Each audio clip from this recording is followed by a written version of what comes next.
నమస్తే welcome to టీఎస్3 news నేను సృజన గత కొంతకాలంగా దుండగులు దేశవ్యాప్తంగా ప్రముఖ ప్రాంతాలు విమానాశ్రయాలకు బాంబు బెదిరింపులు చేస్తూనే ఉన్నారు.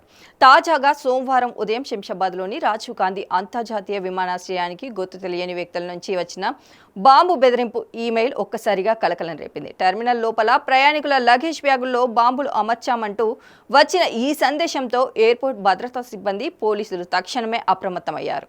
Bomb disposal squads, dog squads సహాయంతో విమానాశ్రయం నలుమూలలా ముమ్మర తనిఖీలు చేపట్టారు. ప్రయాణికుల లగేజ్ ని క్షుణ్ణంగా తనిఖీ చేయడంతో పాటు టెర్మినల్ ప్రాంతాన్ని జల్లెడపడుతున్నట్లు తెలుస్తోంది.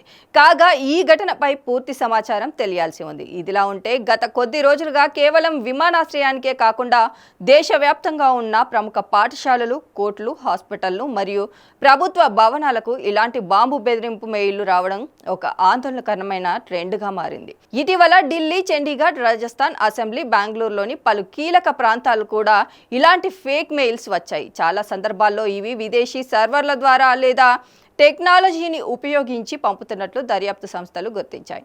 ఈ బెదిరింపుల వెనుక ఉద్దేశం ప్రజల్లో భయాందోళనలు సృష్టించడం మరియు భద్రతా వ్యవస్థను అయోమయానికి గురి చేయడమే కారణమని నిపుణులు అభిప్రాయపడుతున్నారు. నిరంతరం వస్తున్న ఈ ఫేక్ కాల్స్ మరియు మెయిల్లపై పోలీసులు కఠినంగా వ్యవహరిస్తున్నారు.